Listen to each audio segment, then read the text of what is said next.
우리 오늘은 창세기 42장 1절부터 17절 말씀까지 제가 읽어드리도록 하겠습니다. 창세기 42장 1절부터 17절까지 말씀입니다. 그때에 야곱이 애굽에 곡식이 있음을 보고 아들들에게 이르되 너희는 어찌하여 서로 바라보고만 있느냐. 야곱이 또 이르되 내가 들은즉 저 애굽에 곡식이 있다 하니 너희는 그리로 가서 거기서 우리를 위하여 사오라. 그러면 우리가 살고 죽지 아니하리라 하매 요셉이 형 10사람이 애굽에서 곡식을 사려고 내려갔으나 야곱이 요셉의 아우 베냐민은 그의 형들과 함께 보내지 아니하였으니 이는 그의 생각에 재난이 그에게 미칠까 두려워함이었더라. 이스라엘의 아들들이 양식 사러 간 자 중에 있으니 가나안 땅에 기근이 있음이라. 때에 요셉이 나라의 총리로서 그 땅 모든 백성에게 곡식을 팔더니 요셉의 형들이 와서 그 앞에서 땅에 엎드려 절하매 요셉이 보고 형들인 줄을 아나 모르는 체하고 엄한 소리로 그들에게 말하여 이르되 너희가 어디서 왔느냐? 그들이 이르되 곡물을 사려고 가나안에서 왔나이다. 요셉은 그의 형들을 알아보았으나 그들은 요셉을 알아보지 못하더라. 요셉이 그들에게 대하여 꾼 꿈을 생각하고 그들에게 이르되 너희는 정탐꾼들이라. 이 나라의 틈을 엿보려고 왔느니라. 그들이 그에게 이르되 내 주여 아니니이다. 당신의 종들은 곡물을 사러 왔나이다. 우리는 다 한 사람의 아들로서 확실한 자들이니 당신의 종들은 정탐꾼이 아니니이다. 요셉이 그들에게 이르되 아니라 너희가 이 나라의 틈을 엿보러 왔느니라.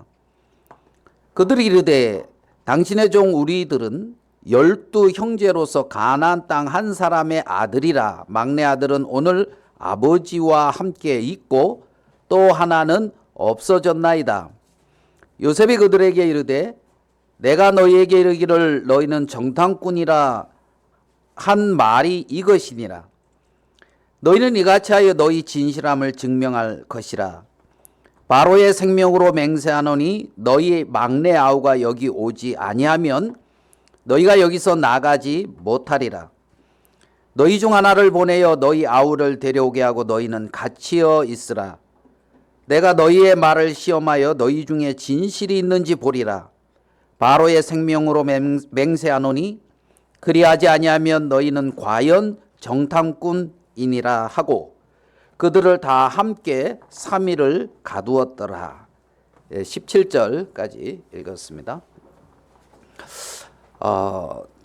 창세기에 보면 창세기 12장부터 이제 아브라함에 대한 말씀이 나오면서 이제 아브라함과 이삭과 이제 야곱, 그 다음에 이제 요셉, 이러한 어떤 네 대에 걸쳐서 이제 그들의 삶이라 할까요? 이 내용이 이렇게 나옵니다. 오늘 읽은 이 말씀은 그 야곱의 그 아들이 있는데 12명의 아들이 있죠. 그 중에 이제 11번째 아들이 요셉이고 12번째 아들이 이제 베냐민인데 11번째 아들인 요셉과 그 10명의 형들이 한 20년, 최소한 20년이라는 시간이 흐른 뒤에 이렇게 만나는 그 장면이 오늘 읽은 창세기 42장의 이러한 말씀입니다. 이 내용을 이렇게 조금 이해하기 쉽게 좀 설명을 드린다면 이제 아브라함이 있었고 아브라함이 이삭을 낳았고 또 이스마엘을 낳았죠. 그리고 이제 아브라함이 이삭을 낳았고 이삭은 또 에서와 야곱에서 이제 두 아들을 낳았습니다. 그리고 이제 이 야곱이 오늘 읽은 이 내용에서 그 1절에 그러죠. 그때의 야곱이 하는 이제 야곱, 이제 이 야곱인데 이 야곱에게는 12명의 아들이 있었고 1명의 딸이 있었습니다. 그러니까 총 13명의 자녀들이 있었죠. 그러면 이 총 13명의 자녀들을 낳는 데 있어서 아내는 몇 명이었냐? 아내는 이제 4명이라고 이제 볼 수가 있습니다. 그 야곱이 자기의 있던 외삼촌의 딸들하고 결혼을 하거든요. 이 앞에 내용에 보면. 그래서 이 외삼촌 라반의 집에 가서 첫눈에 어떤 반한 여자가 있어요. 그 사촌이죠. 첫눈에 야곱이 첫눈에 반한 여자 누구죠? 라헬이라고 하는 그 이제 여자를 보고 반했어요. 그래서 외삼촌 집에서 제가 일을 할 테니 라헬을 나한테 아내로 이제 주세요. 이제 이런 거죠. 그래가지고 이제 열심히 7년을 일을 하고 나서 결혼을 했어요. 드디어. 그 결혼을 해가지고 거기에 이제 언니가 있었는데 언니는 누구냐면 레아였거든. 근데 레아는 별로 마음에 없었어요.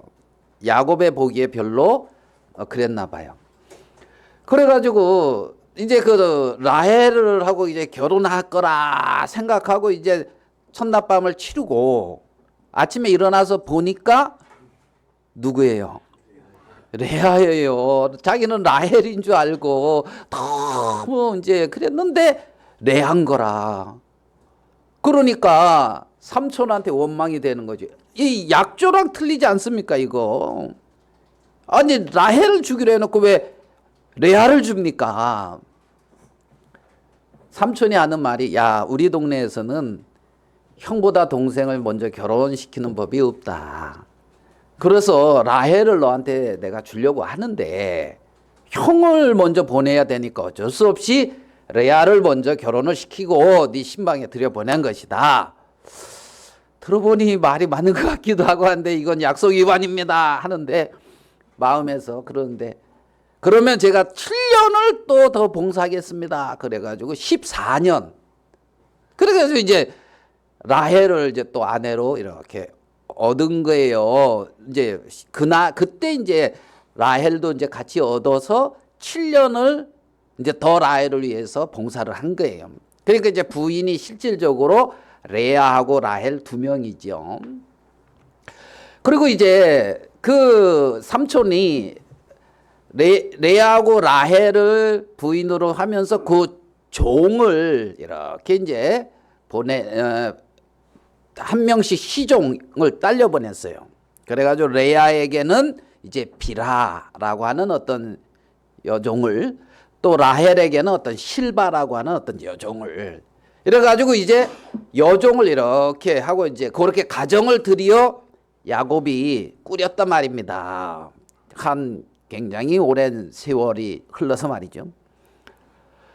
그래가지고 이 야곱은 라헬을 사랑하니까 어느 장막에 많이 가 있겠습니까? 야곱이 라헬 장막에 많이 가 있죠. 레아에게는 그냥 의무적으로 가는 거예요. 내가 이제 남편이니까 그냥 이렇게 어쩌다 한 번씩 의무적으로 레아한테는.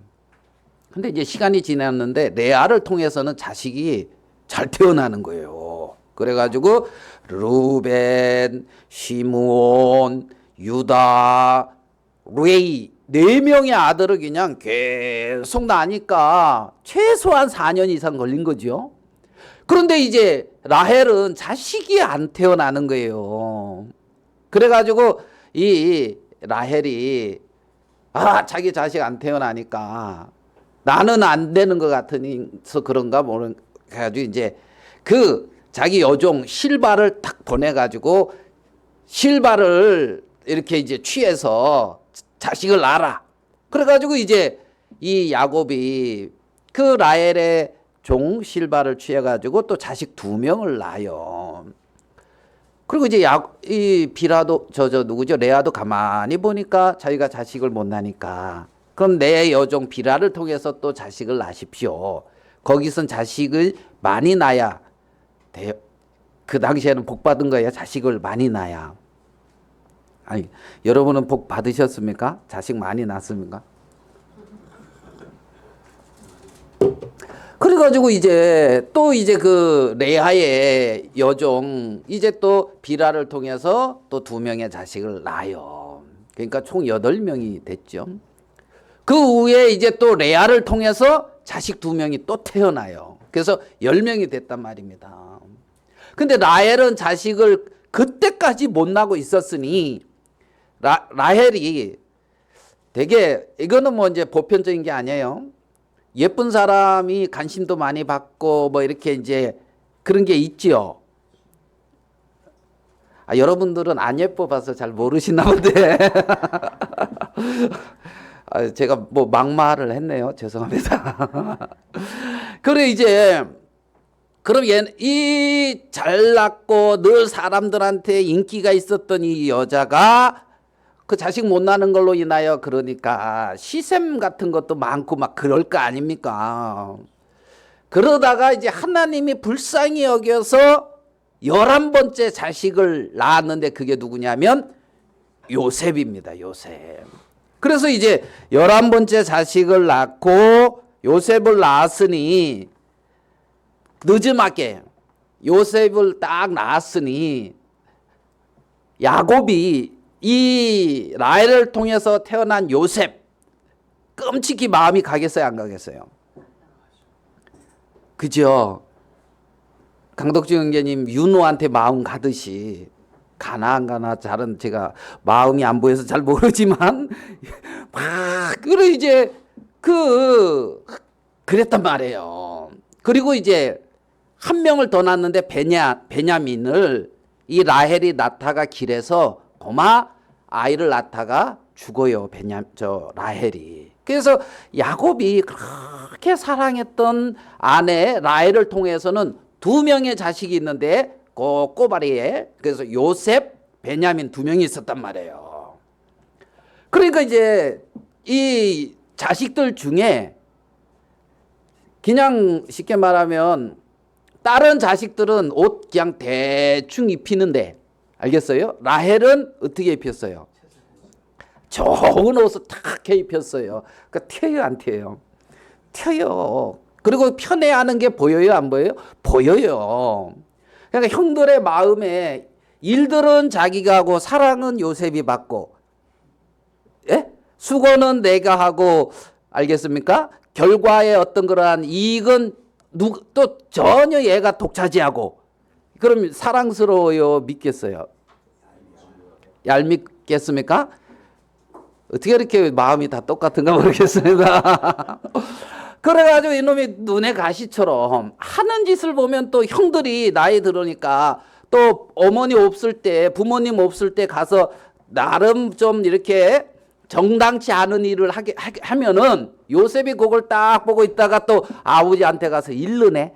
형들이 요래 했대요. 그러니까 갈수록 눈에 이게 사랑스러운 동생이 아닌 거예요.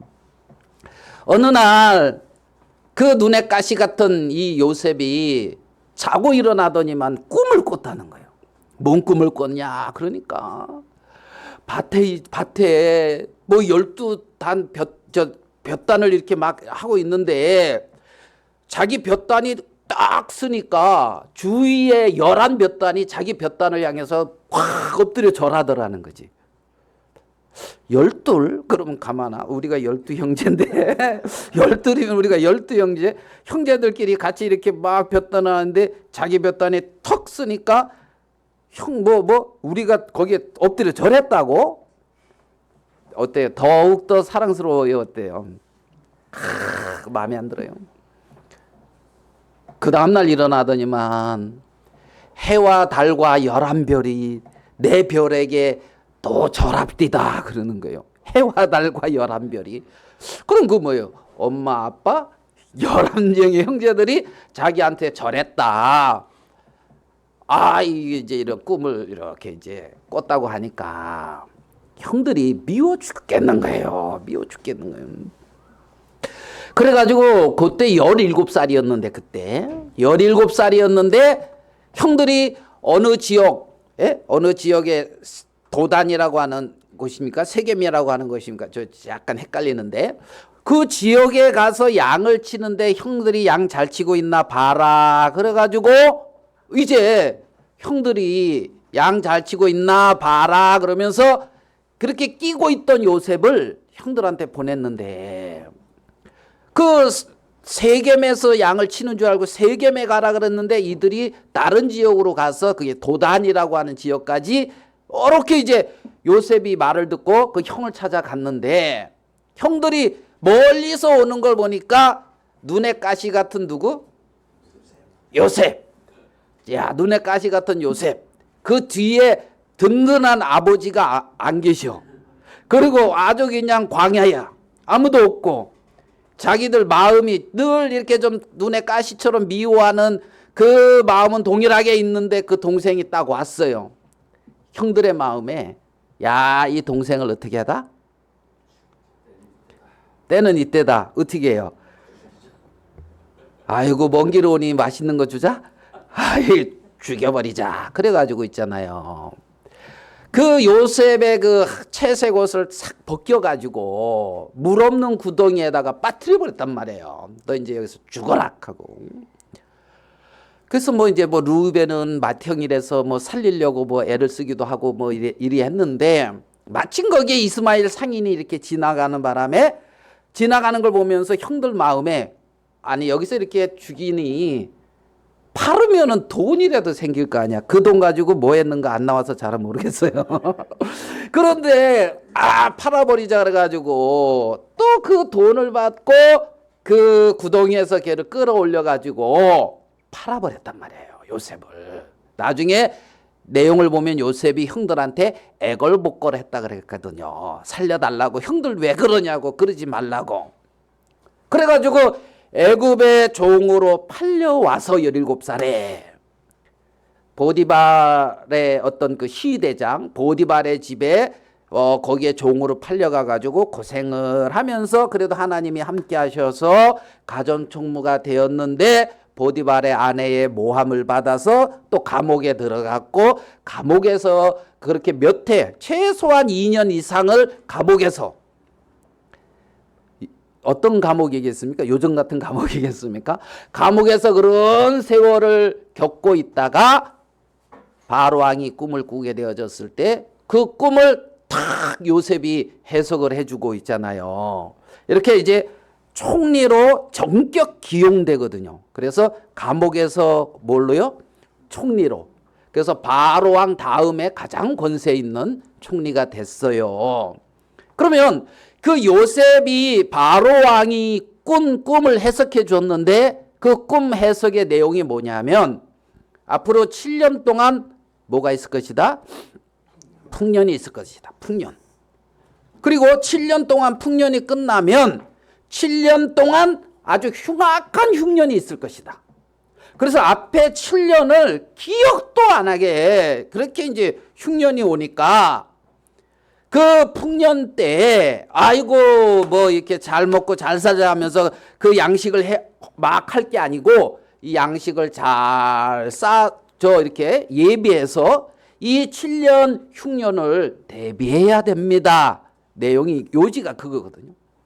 그러니까 바로왕이 보니까 아무도 자기 꿈을 해석 못했는데 이렇게 기가 막히게 해석하는 이 요셉을 보니 와 너와 같이 지혜 있고 총명 있는 사람은 없다 하면서 그러면 네가 그 부분을 준비해라 하면서 애굽의 총리가 딱 됐고 제사장의 딸을 아내로 주고 그러면서 자식도 낳고 요셉을 탁 이렇게 이제 살도록 해 주었으니 애굽에서 이제 요셉의 권세가 큰 거죠. 7년이 지났어요. 그때 요셉이 총리가 됐을 때 나이가 몇 살이냐면 30세예요. 그러면 7년이 지났으니까 풍년 37년 동안 37세 될 때까지 풍년이 있었다가 38세 때 흉년이 들었고 39세 때도 흉년인데 흉년 2년 됐을 때에 이 형들을 어쨌든 그때에 만났단 말입니다. 이 말 이해되죠? 그럼 요셉의 나이는 몇 살? 39이고 최소한 형들과 만나기에는 한 22년이라는 어떤 시간이 경과했고 요 시점에서 오늘 창세기 42장에 요 장면이 일어나고 있는 거라 말입니다. 자, 흉년이 들어서 야곱이 자기 양식이 다 떨어져서 1년은 어떻게 버텼나 보지요. 그리고 이제 그 다음 해에 형들 10명을 이제 그 애굽에는 양식이 많다 하니 애굽에 가서 양식을 사와라, 무역을 하자. 그래가지고 이제 이 가나안에서 귀한 것을 가지고 가서 요셉한테 가서 그거를 지불하고 뭐를 양식을 사서 자신들의 어떤 생명을 보존하려고 요셉에게 10명의 형들을 이제 보내 그 상황이란 말입니다. 자, 5절에 볼게요. 5절 42장. 이스라엘의 아들들이 양식 사러 간 중에 있으니 가나안 땅에 기근이 있음이라. 때에 요셉이 나라의 총리로서 그 땅 모든 백성에게 곡식을 팔더니 요셉의 형들이 와서 그 앞에서 땅에 엎드려 절하매 요셉이 보고 형들인 줄 어떻게 해요? 아나 모르는 체하고 엄한 소리로 그들에게 말하여 이르되 너희가 어디서 왔느냐? 그들이 이르되 곡물을 사려고 가나안에서 왔나이다. 요셉은 그의 형들을 알아보았으나 그들은 요셉을 알아보지 못하더라. 꿈에도 생각을 안 했겠지요. 자기 동생이라. 자, 9절 요셉이 그들에게 뭐라고 되어 있습니까? 꾼 꿈을 생각하고 그들에게 이르되 너희는 뭐라 그랬어요? 정탐꾼이라 이랬어요. 그러니까 형들을 형님 그러는 게 아니라 너희들 뭐다? 정탐꾼이다. 너희들 이 나라를 엿보려고 왔다 이러는 거예요. 엿보려고 왔다. 너희들 정탐꾼이다. 이 나라를 엿보려고 왔다. 그리고 너 우리나라 쳐들어오려고 그러지. 이거 뭐 어떤 요셉이 뭔가 이렇게 지금 꼬투리를 걸고 있죠. 왜 그럽니까? 형 나 못 살게 그렇지. 형들도 고생해 봐라. 이제 이런 심보입니까? 이거 심보라 그러죠. 정탐꾼이라는 거예요. 정탐꾼. 그래서 오늘 이 말씀에 정탐꾼이라는 그런 말이 나오는데 이 정탐꾼은 어떻게 보면은 미리 가서 그 지형이 어떤지 막 이렇게 살피는 이제 이런 사람들일 수도 있고요. 다른 말로 하면 간첩일 수도 있고요. 이렇습니다. 정탐꾼. 그럼 쉽게 말하면 우리나라에서 간첩이다 그러면 신고해야 돼요, 안 해야 돼요? 신고하면 뭐가 나오죠? 네? 그래 간첩. 그럼 이 간첩은 누굽니까? 자, 간첩은 북한에서 훈련을 받고 북한에서 훈련을 받고 우리나라에 난파돼서 우리나라에서 살지만 누구를 위해서 사는? 북한을 위해서 사는 사람들이 간첩이잖아요. 그러니까 우리나라에서 사는데 어디를 위해서 살아요? 북한을 위해서 산단 말이에요. 그게 뭐다? 간첩, 정탐꾼이다. 정탐꾼이다. 그럼 지금 형들을 이 정탐꾼이다 이렇게 몰아요. 그러니까 형들이 뭐라 그래요? 맞습니다. 어떻게 알았습니까? 이런 게 아니라 10절. 그들이 그에게 이르되 내 주여 아니니이다. 당신의 종들은 뭐하러 왔다? 곡물을 사러 왔나이다. 우리는 다 한 사람의 아들로서 뭐라고 돼 있어요?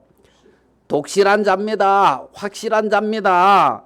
당신의 종들은 정탐꾼이 아니니이다. 누구 말이 맞아요? 형들의 말이 맞죠? 형들 거짓말 안 하니 확실해. 자기는 뭐 하러 왔어요? 곡식 사러 왔지. 정탐하러 안 왔고. 그리고 다 한 사람의 아들로서 확실한 자입니다. 독실한 뭐 문제 있는 자들이 아닙니다. 우리는 그냥 양치고 그냥 이렇게 성실히 사는 사람입니다. 문제 있어요, 없어요? 문제 없어요. 문제 없어요. 요셉은 아 그래? 그러는 게 아니라 12절에 그들에게 이르되 아니라 너희가 이 나라의 틈을 엿보러 왔느니라. 이럴 때 어떻게 했습니까? 미치고 이거 이제 아마 이러겠지. 와 미쳐버리겠네. 아유 나의 어떤 정직함을 나의 어떤 이 잘못이 없음을 어떻게 증명할 것인가. 막 이런 마음이 막 들지 않겠습니까? 이들은 독실하다 나는 확실한 자다. 잘못한 거 없다. 그래야 안 해요. 내가 죄라면 성실한 것뿐이 없다. 뭐 이렇습니까? 뭐 어떻게 표현을 해야 됩니까? 나름 성실히 형들 살아요, 안 살아요? 이 말 쓰기가 성실이라는 말을 쓰기가 조금 여기서 애매한 게 성실의 아이콘들이 있어가지고 아이콘들이 있어가지고 뭐요 저거 내 얘기하는 거예요, 막 이제 그런 오해가 있을까 이런 말을 쓰기가 좀 그렇지만 성실하게 형들도 그래 안 그래요? 양떼를 치며 가족을 돌보며 그리고 지금 가족을 위하여 여기 이제 이렇게 무역하러 오는 거지. 우리가 뭐 여기 정탐해가지고 뭐 여기서 뭐 이럴 뭐 마음이 추호도 없다는 거예요. 그러니까 정직해요, 안 정직해요? 정직해요. 근데 13절에 그들이 이르되 당신의 종 우리들은 12형제로서 가나안 땅 한 사람의 아들들이라. 막내 아들은 오늘 아버지와 함께 있고 또 하나는 뭐라 그랬어요? 없어졌지. 네, 없어졌지. 그러니까 이 말은 맞아요, 안 맞아요? 맞는 것 같은데 또 맞다고 하기에는 너들이 팔았잖아. 뭐 이렇게 이제 되니까. 그렇죠? 그러면 이렇게 막내 아들은 오늘 아버지와 함께 있고 또 하나는 우리 마음에 안 들어서 우리가 팔아버려가지고 지금 어디 있는지 모릅니다. 이제 뭐 이래야 이제 이게 맞는 말이지. 하나는 어떻게 해요? 없어졌나이다. 이랬단 말이에요. 맞는 듯 하나 약간의 어떤 자기들을 이렇게 이제 숨기고 있는 말이죠. 숨기고 있는. 그러면 여기서 그 말을 하니까 14절에 요셉이 그들에게 이르되 내가 너희에게 이르기를 너희는 정탐꾼이라 한 말이 이것이니라. 너희들 정탐이야 이렇게 내가 말하는 거 이것 때문이다 하는 거야. 그럼 여기서 이것 때문 너 나 팔았잖아. 이제 이건 거죠. 깨놓고 얘기한다 그러면 이제 이렇게 아주 이제 뭐 직설적으로 얘기한다면 너희들 나 팔았잖아. 너희들 정탐꾼이라 한 말이 이것이야.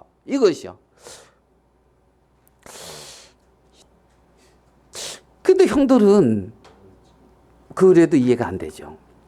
근데 우리 한 부분을 더 생각을 해보면 9절을 보겠습니다. 요셉이 그들에게 대하여 뭐라 그랬습니까?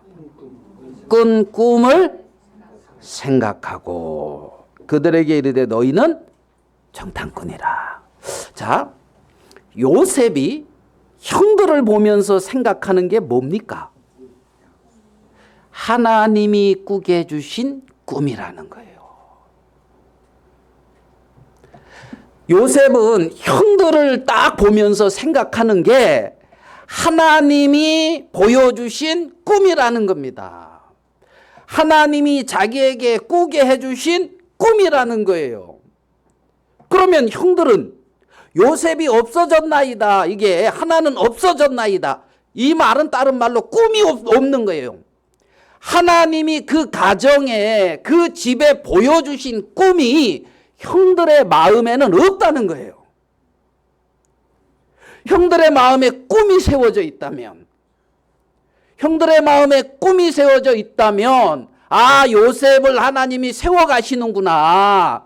요셉을 하나님이 세워가셔서 우리 가정에 뭐 하실 일이 있구나. 이러한 하나님이 보여주시는 꿈이 형들의 마음에 세워져 있다면, 형들은 시시비비로 요셉을 대하지 않을 거라는 겁니다. 그러니까 형들의 마음에 없는 것은 뭐냐면 요셉에게 보여주신 하나님의 꿈이라는 거예요. 그 꿈 없이 정직히 말하는 그것이 정탐이라는 겁니다. 하나님이 보여주신 꿈이 그 마음에 사라지고 하나님이 보여주신 꿈이 그 마음에 없는데, 나는 이렇게 독실하고 나는 이렇게 정직하고 나는 이렇게 성실하다고 아무리 얘기한다 할지라도 하나님은 뭐라고 말하고 있냐면은, 너는 네가 그렇게 말하는 것은 내가 너에게 보여주신 꿈이 네 마음에는 사라져버려 있다, 이거라는 겁니다.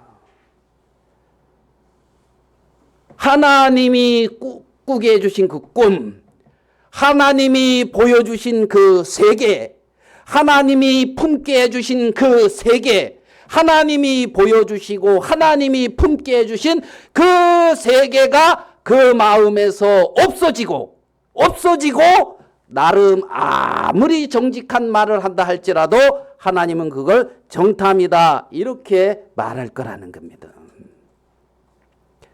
이들은 하나님이 이 가정 속에 행하고 싶어 하시는 하나님의 뜻, 이 가정을 통하여 이루고 싶어 하시는 하나님의 세계, 하나님의 섭리가 분명 존재하고 있건만, 그 하나님이 보여주시고 이루어가고자 하는 하나님의 세계는 이들의 마음속에 하나도 남아있지 않다는 거죠. 그게 정탐이라는 겁니다. 하나님의 나라가 없으니까, 하나님의 나라에 산다고 하면서 하나님의 나라가 마음에 안 세워져 있고 하나님의 나라를 세워가는 것이 아니라 거기서 자기 나름대로의 살아가려고 하는 삶의 어떤 그러한 터전 안에서 요셉을 만나고 있지, 하나님의 섭리 안에서 요셉을 만나고 있는 것이 아니라는 거죠.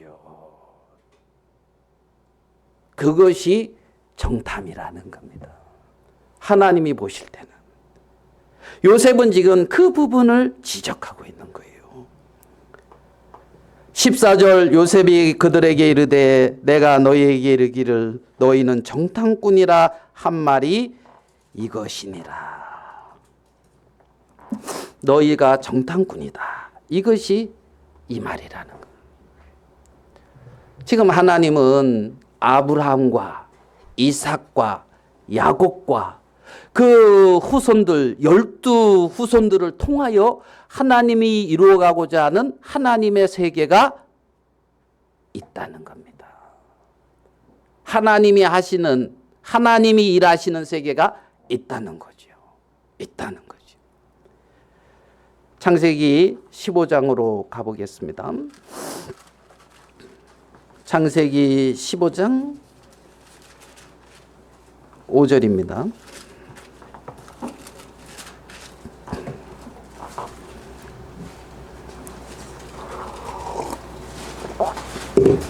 창세기 15장 5절.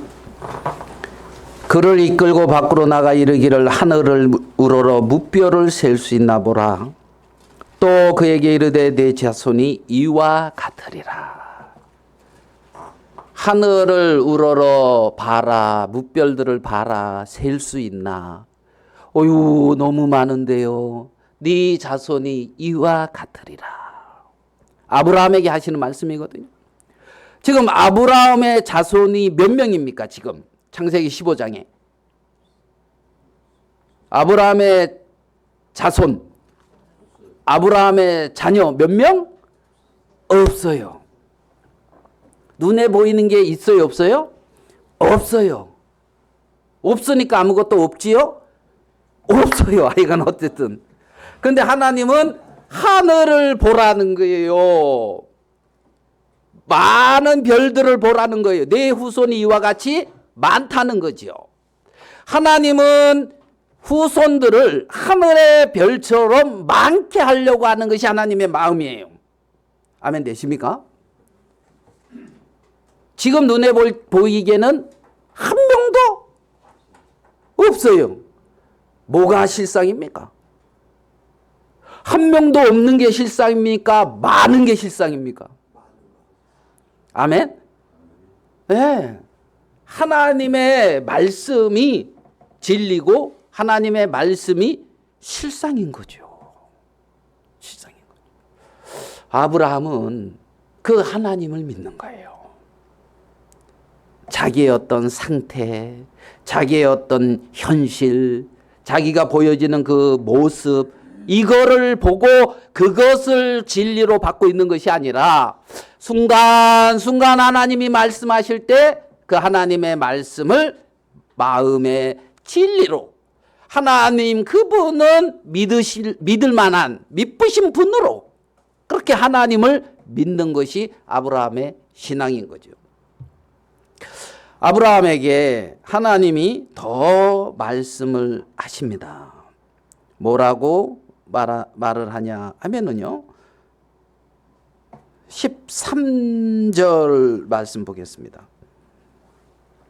15장, 창세기 15장 13절입니다. 자식이 한 명도 없는 아브라함에게 13절, 여호와께서 아브라함에게 이르시되 너는 반드시 알라 내 자손이 이방에서 객이 되어 그들을 섬기겠고 그들은 400년 동안 내 자손을 괴롭히리니 그들이 섬기는 나라를 내가 징벌할지며 그 후에 내 자손이 큰 재물을 이끌고 나오리라. 자, 13절 14절의 이 말씀은 무슨 말씀이냐면 이스라엘 백성들이 애굽에서 바로의 어떤 그러한 치세 아래서 400년 동안 종로로 탄 그 부분을 지금 미리 얘기하고 있는 거거든요. 맞죠? 이 후손들이 그렇게 애굽에 내려가서 그렇게 애굽에서 종로로 타며 고난을 당할 것이다. 그래가지고 그런데 자 16절 내 자손은 4대 만에 이 땅으로 돌아오리니 이는 아모리 족속의 죄악이 아직 가득 차지 아니함이니라. 자, 몇 대 만에 돌아온다고요? 4대 만에, 내려간 지 4대 만에 돌아오는데 여기서 아주 의미심장한 말을 해요. 이는 아모리 족속의 죄악이 아직 어떻게 해요? 가득 차지 않았다는 거예요. 아모리 족속의 죄악은 뭡니까? 아모리 족속이 가나안 땅에 살고 있는 본토 백성들을 말하는 거거든요. 가나안의 주민들. 보기에 아직 죄악이 어떻게 했다? 관영하지 않았다는 거예요. 그러니까 하나님은 이스라엘 백성들에게 가나안 땅을 기업으로 주는데 그들의 죄악이 아직 뭐였다? 관영치 않았다. 그러니까 심판을 하는 거잖아요. 그들을 심판을. 오늘 우리 아침에 혜진이 엄마하고 잠깐 그런 얘기, 내 여동생 얘기를 했는데 어제 이제 우리 가족들이 다 모여가지고 우리 어머니 이제 생일 잔치를 미리 했거든요. 그래가지고 이제 다 거의 모였는데 창원에 우리 막내 여동생이 사는데 거기는 이제 천주교를 다녀요. 오빠 보니 교회는 좀 두렵고 천주교가 좋은 것 같다고 천주교. 근데 올라오면서 부부싸움을 했대요. 그래가지고 혜지 엄마한테 뭐라 잘했다 그랬어요. 더 싸워야 돼.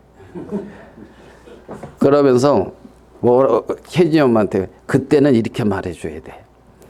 남편이 머리라 그랬잖아. 형제님들 좋지요? 그래가지고 머리를 잘 섬겨야지. 네 왜 말씀에 불순종해? 그거 다 죄야. 이렇게 이제 말을 해. 왜? 아주 그냥 죄 때문에 갈등했으면 좋겠는 거예요. 죄 때문에 고통했으면 좋겠는 거예요. 그래서 이 죄를 어찌할꼬 나를 이 죄에서부터 벗어나야 내가 선을 행할 만한 능력이 없구나. 이 위치에 올 수 있기를 바라는 마음이 있는 거예요. 예. 그러면 그 위치에 가면 구원자를 바라게 되거든요. 구원이 너무 크단 말이에요. 선을 행할 수 없는, 죄에 질 수밖에 없는 악한 이 인간. 아모리 족속의 죄악이 아직 관영하지 않았다는 것은 나름 선하다는 거예요. 그러니까 아직 이들의 죄악이 더 관영해가지고 그들을 심판한다는 거죠. 아멘 됩니까? 그래서 이렇게 기업으로 가나안 땅을 이스라엘 백성들에게 주고 하나님이 주시는 유업을 이렇게 찾을 수 있게끔 그 일을 하는데, 그 하나님의 어떤 이러한 거대한 계획, 하나님의 섭리가 있어요, 없어요? 그 섭리 안에서 요셉이 애굽의 총리가 된 거라 말이죠. 그 섭리 안에서 이스라엘 백성들이 애굽으로 내려가는 거라는 겁니다. 그러니까 이 일은 어디에서 이루어지고 있냐 하면 하나님의 어떤 뜻과 섭리 안에서 이루어지고 있는 거예요. 아모리 족속의 죄악이 관영하면 분명히 심판이 있을 겁니다. 이 세상이 악해지잖아요. 하나님 분명히 심판하실 거예요. 공의로우신 분이거든. 언젠가 하나님께서 더 이상 복음 전파가 안 되고 더 이상 하나님의 기대가 없을 때 이 세상의 끝은 분명히 올 겁니다. 올 거예요. 집에 이제 갔는 어머니가 이제 좀 이석증이 오셔가지고 또 화요일 날 또 갔었어요. 화요일 날도 갔다 왔고 또 이제 금요일 날도 또 갔다가 또 이제 어제 왔고 이제 또 내일 또 이제 가야죠. 서서히 또 왔다 갔다 하고 있어요. 이석증 왔는데 어머니가 무슨 얘기를 하냐면 저를 우리 옆집에 이제 사촌하고 잘 비교를 해요. 저랑 같은 학년이거든요. 제가 나이가 1살 적은데 빠른이라서 제가 학교를 빨리 갔어요. 그래가지고 이제 어릴 때 들어간 거죠. 제가 1살. 그래가지고 유일하게 1등한 게 있어요. 그게 뭐냐? 키 작은 거. 나보다 키 작은 애가 없었어. 그래가지고 그러니까 뭐 애서했죠. 뭐 그리고 이제 그리고 다녔어요. 근데 엄마는 뭐가 아쉬운가 봐. 뭐가 아쉬웠냐면 여러분은 그렇게 안 볼지 모르지만 제가 어릴 때 똘망똘망했대요. 똘망똘망하고 진짜 온 집안의 사랑을 듬뿍 받고 있잖아요. 거의 이제 장래 희망인데 그 친구 안 듣겠지. 우리 사촌. 우리 사촌은 좀 멍해 보였대. 우리 어머니들은. 그래가지고 늘 저거 하면 그게 착한 거지. 우리 작은 아버지가 좀 짓궂어서 꼰투 장갑 이렇게 갖다 줘. 꼰투 하면 꼰투 하잖아요. 그러면 저는 때려요. 걔는 안 때려. 그 누가 이기겠어요? 착하고 순한 거지. 그러니까 순디해서 시키는 대로 앉아서 공부만 해. 네, 걔는 중학교 때부터 계속 한 게 있는데 뭐냐면 걔도 1등 했어요. 계속 1등 한 게 있어요. 뭐냐? 공부. 걔는 계속 공부 1등 했어. 그래서 저 춘천에서 좋은 학교가 이제 춘천고등학교거든요. 춘천고등학교. 거기서 지금도 기억 2학년에서 3학년 올라갈 때 전교 1등으로 올라갔으니까 잘했어요. 제 사촌입니다. 예, 우리 집안이고 있잖아요. 같은 할아버지의 후손이에요. 근데 이제 걔는 지금 교장하거든요. 교장. 그리고 그 부인은 교감이에요. 교감 부인인데, 그러니까 들리는 얘기로는 이제 뭐가 걱정이 없어요. 노후가 걱정이 없는 것 같아요. 우리 어머니 보시기에 떡 보니까. 근데 저를 보면 약간의 걱정이 있으신가 봐요. 그 어릴 때 그렇게 똘망똘망한 게 지가 앞가림 잘할 거다 하면서 걱정 안 하시면 되는데 이게 이제 걱정이 됐나 봐요. 그래가지고 아이고 너는 장래를 위해서 뭐 준비한 거 있냐? 그랬어요. 그래서 제가 뭐라고 했겠어요?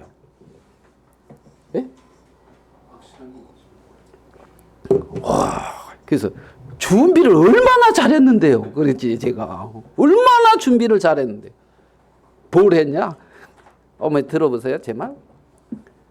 이제 이렇게 살잖아요. 그래서 이제 60, 70 되고 또 시간 지나면 80, 90 되겠죠. 그러면 언젠가는 죽어요, 안 죽어요? 죽지요. 그 다음에는 어떻게 돼요? 어떻게 아냐? 이제 어머니 그 다음에는 천국 가든지 지옥 가든지 둘 중에 한 군데를 가요. 둘 중에 한 군데를. 어머니 죄 씻음 받고 이제 천국 간다 그랬잖아요. 저는 누가 뭐래도 천국 가거든. 노후 준비 잘했어요, 안 했어요? 확실해요? 뭐 여기서만 확실한 것 같아. 밖에 나가면은 별로 이렇게 확실하게 뭐 인정을 안 해주는 것 같은데, 이제 이게 잘하는 거라고. 2, 30년 조금 뭐 고생하면 좀 어때요? 2, 30년 고생하는 것도 하나님이 보상해 준대요. 만약에 고생한다 할지라도. 아니, 그런데 이게 뭐 얼마나, 그럼 이제 우리 어머니가 할 말이 없으신 거지. 이제 그런데 이게 사실이라니까요. 이게 사실이라니. 집에 돌아와서 이러는데 우리 작은 아버지가 갑상선 암이시거든요. 오래전에 벌써 그랬어요. 굉장히 오래됐어요. 예? 전립선? 갑상선? 이건 어쨌든 암이. 근데 식사를 못 하신다고 그런 거예요. 그리고 이제 그러니까 그런 말 들으면 짐이 있잖아요. 짐이. 저희가 통영에서 사역을 할 때에 통영하고 거제가 가깝거든요. 거제에 우리 사촌 동생이 있었어요. 그 막내 아버지의 셋째 아들. 사촌. 가깝죠. 한 동네 같이 살았었으니까. 바로 우리 옆집이니까. 그러면은 멀리 지금 춘천에서 거제, 저는 이제 통영에 있고 걔는 거제에 이제 조선소에 있는데, 그러면 사촌이 서로 알고 지내야 못 지고. 근데 작은 아버지가 그러거든. 너 절대 저 형 찾아가지 말아라. 절대 형 만나지 말아라. 왜? 오염될까봐. 그런데 이제 한번 찾아왔더라고. 그래도 동생이니까.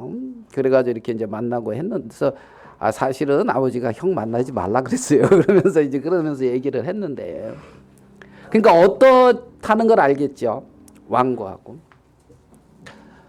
근데 돌아가실 것 같다는 생각이 드니 복음을 전해야 되겠어요, 안 전해요? 부담이 돼야 안 돼요. 그래서 그래야 이게 갈등이 되는 거예요. 부담되고, 그죠? 한쪽 마음은 부담되고 전해야 되고. 그래가지고 태블릿 PC를 딱 챙겼어요. 여기에 이제 그림들이 있거든요. 복음 그림이나 뭐 이런 거 딱 챙기고 일단 가자. 듣든지 들으시지 않네. 가가지고 그러니까 이제 그 막내 거기에 이제 거기에 이제 딸이 고등학생 이제 방학하니까 이제 딸이 딴 사람들은 다 바쁘니까 거기서 이제 병간호 이제 그걸 하고 있더라고요. 가서 이런저런 얘기하다가 그 조카가 목회한다고 하잖아요. 그게 뭐 하는 건지 작은 아버지 아세요? 그러면서 대화가 그걸로 갔어요. 그러면 제가 믿는 게 뭔지 한번 들어보세요. 그래가지고 이제 티가 딱. 자, 예수님의 어떤 거란 십자가, 죄 있는 이제 이렇게 해서 심판받고 해서 쭉 설명해 듣는데 들으시는 거예요. 그래. 웃으시면서 알겠다. 야, 알겠다. 이제 그러시더라고. 알겠다. 제 마음에 성이 안 차죠. 알겠다고 들으시니까 더 이렇게 막 하니까 이제 그만해라. 나오면서 어떻게 보면 얄미운 거예요.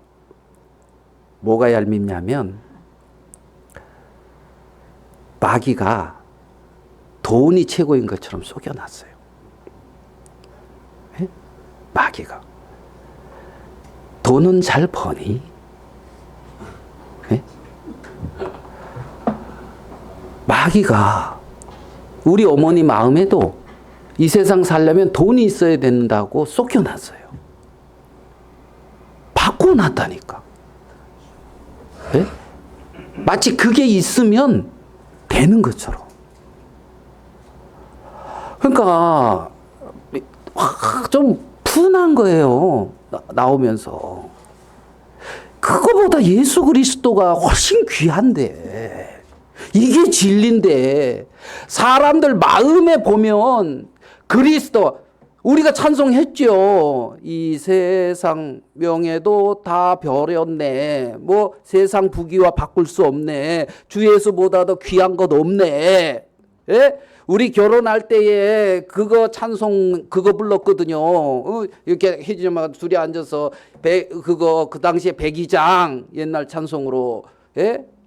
주 예수보다 더 귀한 것은 없네. 이 세상 부귀와 바꿀 수 없네. 마음에 정말 그러냐는 거지. 사람들 마음에. 마귀가 바꿔놓은 거예요. 돈은 얼마 버니? 예? 뭐가 귀합니까? 하나님이 보여주신 꿈이 귀합니까? 지금 이 형님들이 동생한테 가서 양식 받아오는 게 귀합니까? 하나님은 지금 거대한 섭리 가운데 가나안을 유업으로 주려고, 가나안의 아모리 족속들이 아직 죄악이 관영치 않아서 그들을 애굽으로 보냈다가 그들의 죄악이 관영해서 이들을 심판하고 이들을 기업으로 주기 위하여 하나님은 그러한 어떤 섭리 속에 요셉을 세우고 형들을 요셉에게로 이끌어들이고 하고 있는데, 형들의 마음속에는 그 꿈이 다 잊어진 거예요. 없어진 거예요. 동생은 아버지와 함께 있고 하나는 없어졌나이다. 하나가 뭡니까? 하나님이 보여주신 꿈이라는 겁니다. 하나님이 보여주신 세계가 다 없어졌어요. 하나님이 보여주신 세계는 없고, 요셉이 이렇게 몰아가니까 형들끼리 득이들끼리 싸워. 유튜브니 거 봐라, 내가 그때 살려주자고 했지 않았느냐. 너희가 내 말을 안 듣고 왜 요셉을 그랬어. 그들이 20년 전에 이런 거 가지고 자기들끼리 막 싸우거든. 요셉은 그걸 다 듣고 있어요. 다 듣고 있어요. 정말 중요한 것이 뭡니까? 하나님이 보여주신 꿈이라는 겁니다. 하나님의 섭리라는 겁니다. 하나님의 나라인 것이죠. 나라인 것이죠.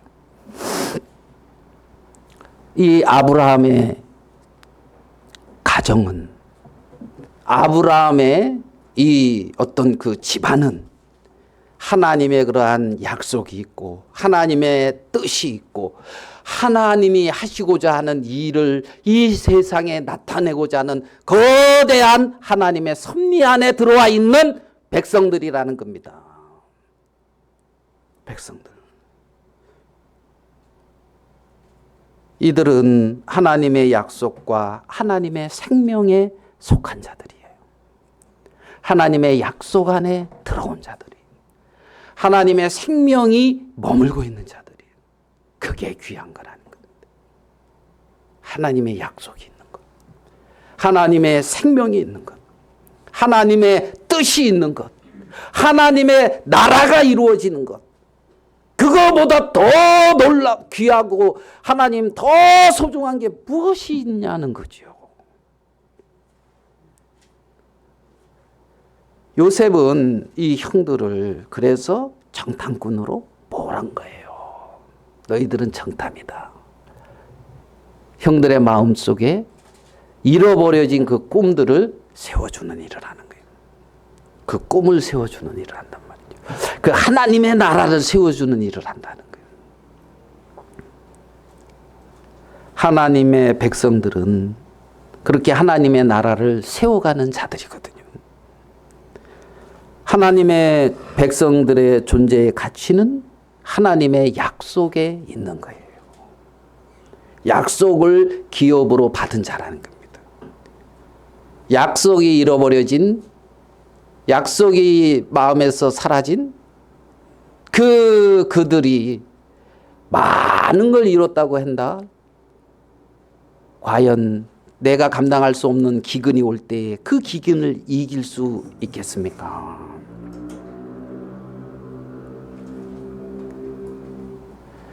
모든 인생들에게 기근이 와요. 그 기근은 무엇으로 이기냐면 여호와의 말씀으로 이기는 거거든요. 하나님의 약속으로 이기는 거거든요. 예수 그리스도보다 더 귀한 것은 없다는 겁니다. 결국 이 형들에게 요셉은 자기를 나타내 보입니다. 많은 우여곡절 끝에 두 번째 보여주는데 요셉이 형들에게 하는 말을 들어보겠습니다. 창세기 45장입니다.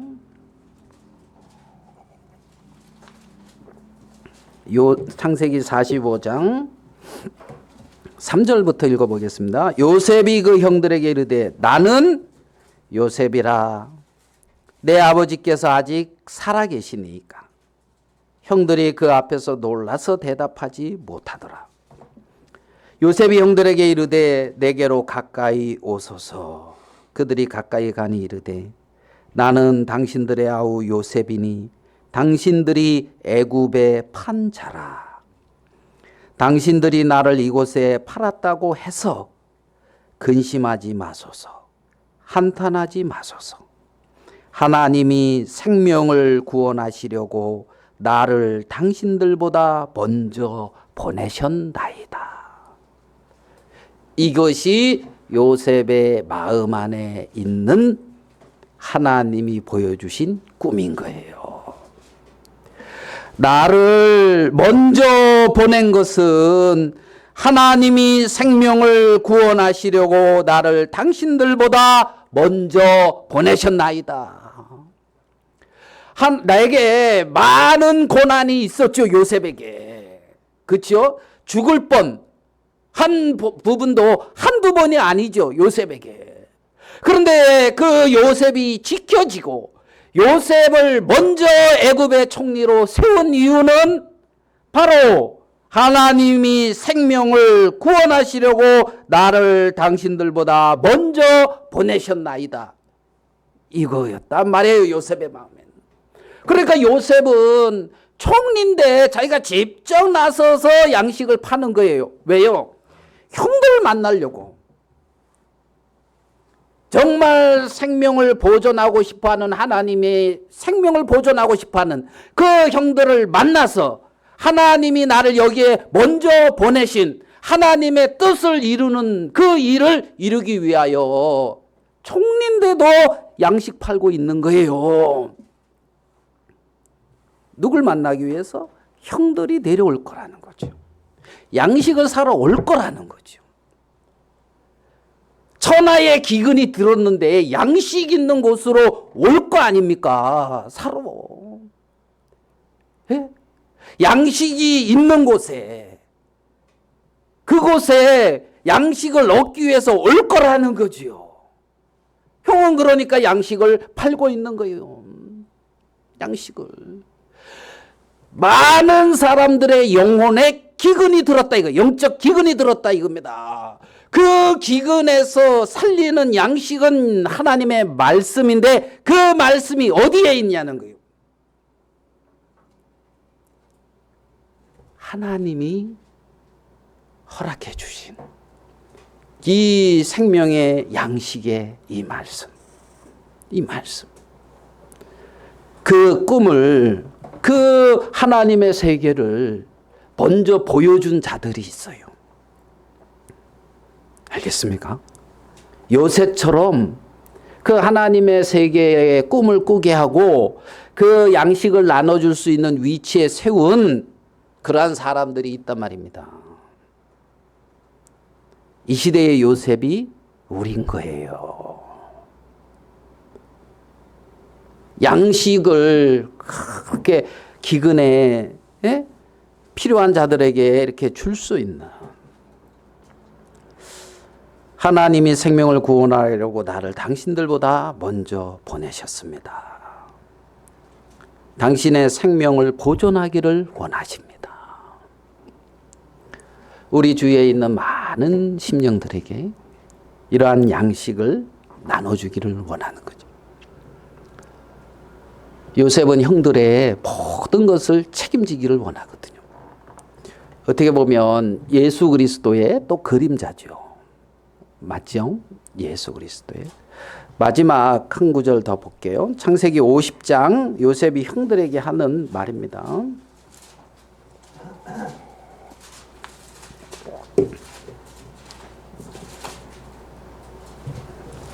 20절, 창세기 50장 20절, 형들에게 요셉이 하는 말. 당신들은 나를 해하려 하였으나 하나님은 그것을 선으로 바꾸사 오늘과 같이 많은 백성의 생명을 구원하게 하시려 하셨나니. 21절, 당신들은 두려워하지 마소서. 내가 당신들과 당신들의 자녀를 기르리이다. 내가 당신들과 당신들의 자녀를 뭐 하겠다고요? 기르리이다. 여러분, 요셉이 형들한테 그 말하면 요셉 형들이 안심되겠어요, 안 되겠어요? 총리인데 권세 있잖아요. 충분히 책임질 수 있어요, 없어요? 다시 그러면 만왕의 왕이신 예수님이 여러분에게 여러분의 생애를 내가 책임지고 여러분의 자녀들을 책임지겠다. 그러면 믿을 수 있어요, 없어요? 그래도 그렇지. 그렇습니까? 이 말이라고요. 내가 당신들과 당신들의 자녀를 기르리이다.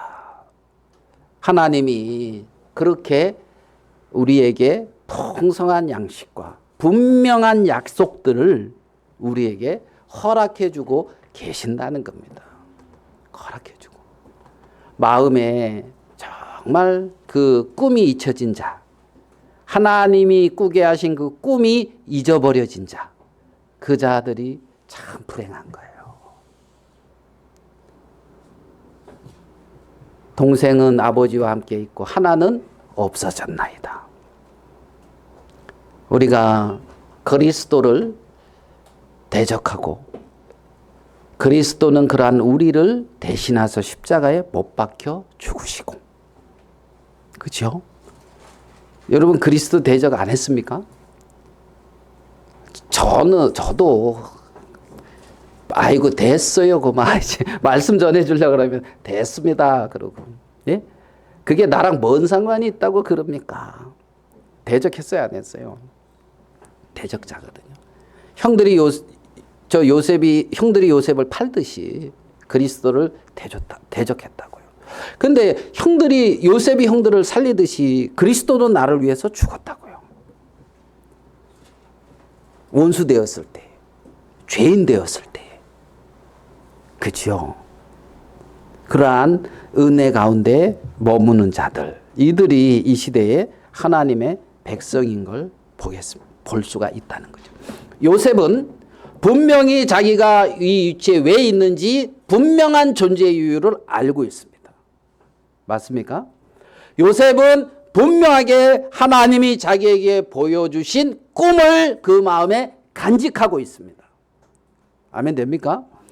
올 한 해 우리의 마음에 하나님이 내게 보여주신 꿈, 하나님이 내게 품게 하신 그 꿈, 그것을 품고 있는 한 해가 되기를 참 바라는 거예요. 하나님이 이 땅에 나를 이 위치에 존재하게 한 그 분명한 이유를 내 마음에 품게 되기를 원하는 거예요. 나를 이 위치에서 이러한 일들을 하게 하신 하나님. 그래서 하나님이 내게 보여주신 꿈과 하나님이 이 위치에서 하시고 싶어하는 하나님의 뜻을 그 마음에 품고 한 해를 보내신다면 결코 후회하지 않는 한 해가 되시리라고 믿거든요. 정말 명절 잘 보내고 우리의 마음에 그렇게 하나님이 보여주신 그러한 꿈, 그 꿈을 간직하고 그 꿈을 품고 그렇게 소망 속에서 하나님께 영광을 돌리는 우리 모두가 되기를 바라겠습니다. 찬송 한 장 하시겠습니다.